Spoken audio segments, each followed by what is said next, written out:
ఓం శ్రీ మహాగణాధిపతియే నమః. శ్రీ గురుభ్యో నమః. ఓం శ్రీమాత్రే నమః. అపార కరుణా సింధుం జ్ఞానదం శాంతరూపిణిం శ్రీ చంద్రశేఖర గురు ప్రణమాముదాన్వహం.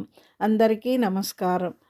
ఈ వీడియోలో మరొక ఆసక్తికరమైన విషయం చెప్పబోతున్నాను. కొళతూరు అంబాళ్ గుడి చాలా ప్రసిద్ధమైనది. ఆ గుడి పూజారి అంబాళ్ భక్తుడు.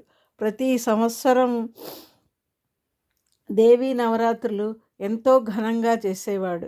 9 రోజులు సుండలు, చక్కెర పొంగలి పెద్ద పెద్ద గుండిగలతో చేయించి అక్కడికి వచ్చే భక్తులకి పంచిపెట్టేవారు.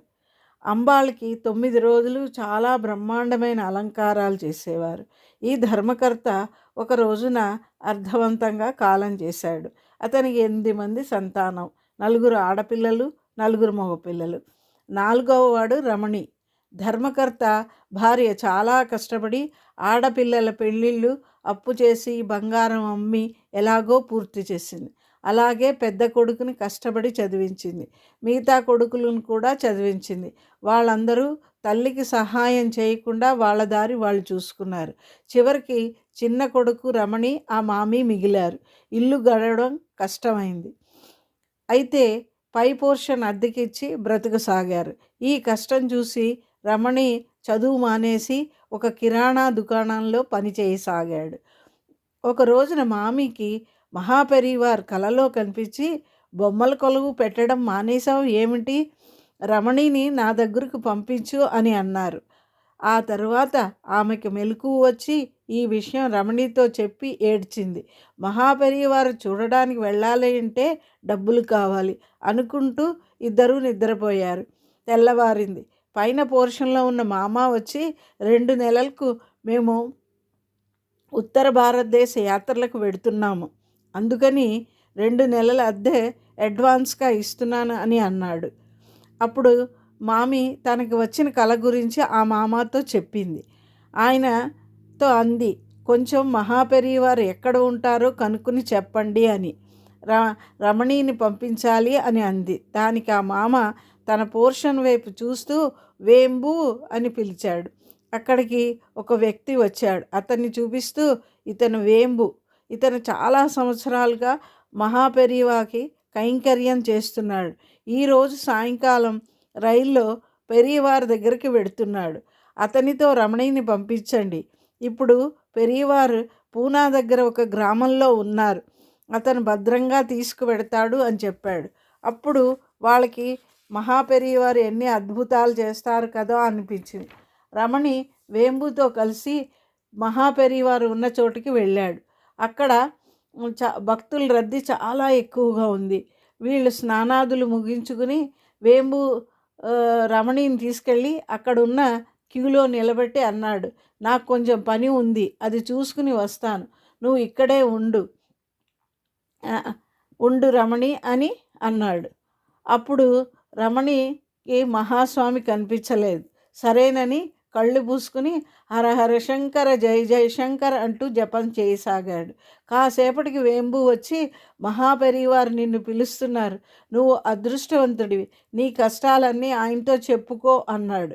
అలాగే రమణి పరివారిని చూడగానే ఆయన కాళ్ళ మీద పడి సాష్టాంగం చేసి, ఒక తల్లి నుంచి తప్పిపోయిన కుర్రవాడు ఏడ్చినట్లు ఏడ్చి తన ఇంటి కష్టాలు, తన అన్నలు చేసింది, వాళ్ళకి 80,000 రూపాయల అప్పు ఉన్నది, ఇల్లు అమ్ముదామంటే చాలా తక్కువ ధరకు అడుగుతున్నారు, మొత్తం వాళ్ళు పడుతున్న కష్టాలన్నీ వల్లవేశాడు.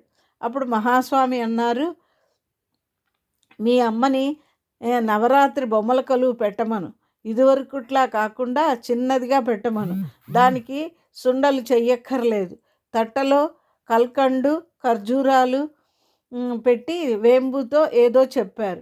నువ్వు ఇప్పుడే బయలుదేరి రైల్లో రేపటికి మీ ఊరు చేరుకుంటావు, ఎల్లుండి నుంచి బొమ్మల కొలువు పెట్టమని మీ అమ్మని అని అన్నారు. వెంటనే రమణి అన్నారు, అదేమిటి పెరియవా, నేను ఇప్పుడే వచ్చాను, అప్పుడే వెళ్ళమంటారేమిటి అని అడిగాడు. దానికి ఆయన నవ్వారు. వేంబు తీసుకువెళ్ళి భోజనం పెట్టించి కల్కండు, ఎండు ద్రాక్షలు, 2 పంచెలు, కొంచెం డబ్బులు అన్నీ బ్యాగ్లో సర్ది మహాపెరిగివారు చెప్పినట్లు చేయాలి. నీతో పాటు నా బంధువు వస్తున్నాడు. ఈ ఏర్పాట్లన్నీ మహాస్వామియే చేశారు అని వేంబు చెప్పి ఆ తరువాత అతని రైలు ఎక్కించాడు. మరునాడు ఇంటికి చేరాడు. తల్లితో అంతా చెప్పాడు. చిన్నదిగా కొలువు పెట్టి కల్కండు ఖర్జూరాలు నైవేద్యం పెట్టమన్నారు పెరిగివా అని అన్నాడు.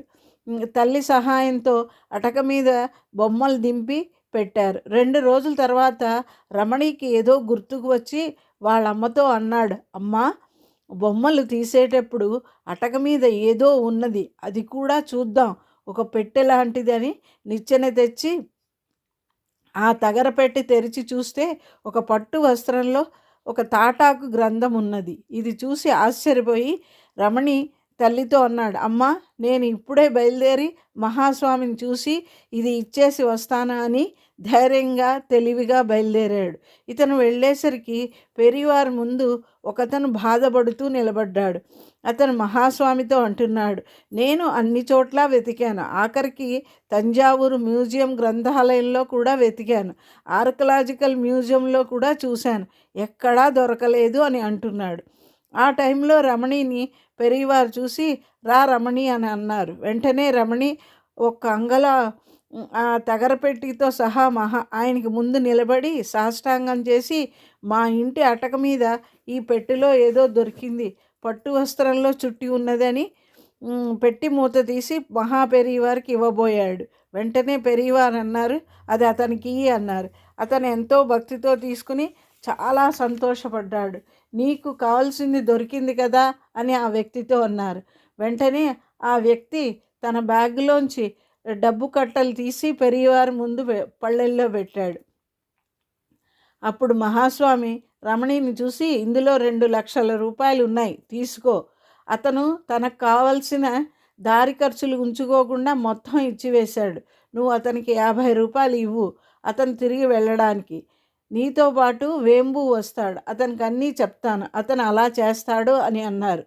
పెరివారు చెప్పింది విన్న ఆ వ్యక్తి మహాస్వామిని అడిగాడు, అందులో 2 లక్షలు ఉన్నాయని ఎలా తెలుసు స్వామి అని. దానికి ఆయన చిరునవ్వే బదులు. ఆ డబ్బు తీసుకుని వేంబు రమణి ఊరికి తిరిగి వెళ్ళి 80,000 రూపాయల అప్పు తీర్చేసి ఆ తర్వాత వేంబు రమణి చేత ఒక కిరాణా దుకాణం పెట్టించాడు. కొన్ని సంవత్సరాలకు ఆ ఇంటిలో అద్దెకు ఉన్న వారి కూతుర్ని పెళ్లి చేసుకుని ధర్మంగా న్యాయంగా వ్యాపారం చేస్తూ వీలున్నప్పుడల్లా అన్నదానాలు చేస్తూ మహాపెరివారి దర్శనాలు చేసుకుంటూ పెరివారి భక్తిలో మునిగి తేలాడు రమణి. ప్రతి మనిషికి గురుకృప అనేది తప్పకుండా ఉండాలి. అది కనుక ఉంటే ఎలాంటి కష్టమైనా అధిగమించవచ్చు. ఈ మహాస్వామి అద్భుతాలు వింటున్నప్పుడు చాలా ఆశ్చర్యం అనిపిస్తుంది. మహాస్వామి నిజంగా అపరశంకరులే. హర హర శంకర, జై జై శంకర. దయచేసి నా ఈ ఛానల్ని సబ్స్క్రైబ్ చేయండి.